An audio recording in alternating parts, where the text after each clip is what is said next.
You could say 19-year-old Devin Hanrahan straddles two worlds. He has a bright, active mind, but he's physically challenged with cerebral palsy.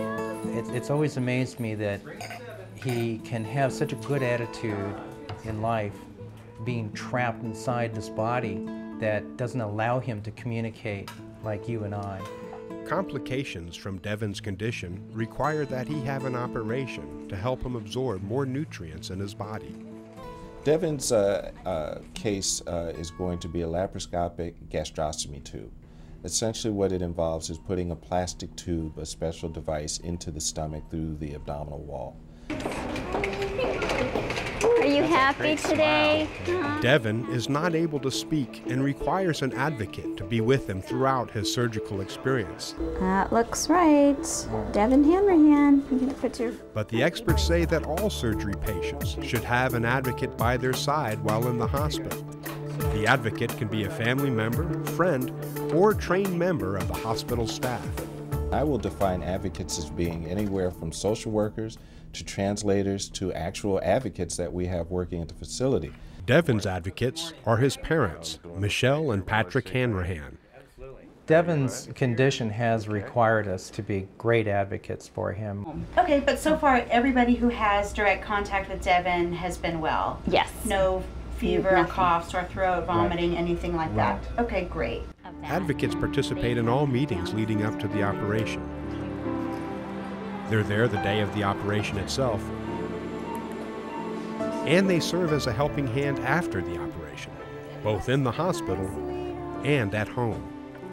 Being prepared for surgery not only entails just having the fundamental information about the disease and the procedure at hand, it also entails understanding what can go right and what can go wrong. It's called Zofran. So it works very, very well. They use it for children who get chemotherapy. Advocates remain with their patients while they're being prepared for the surgical procedure in the preoperative area, and then join them after the surgery in the postoperative area or recovery room. Good job.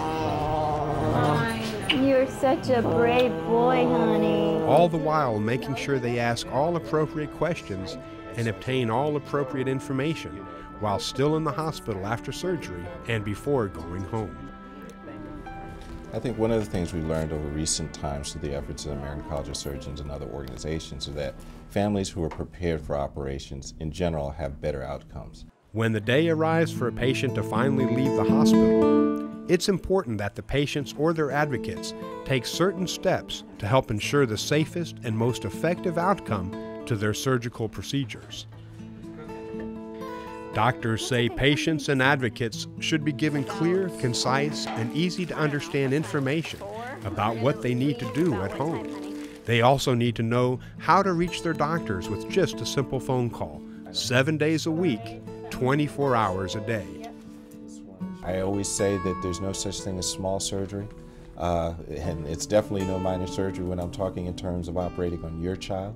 I think operations, it gives us a rare privilege to share with a human some of their innermost parts of their body, if you will, and it's not a privilege to be taken lightly.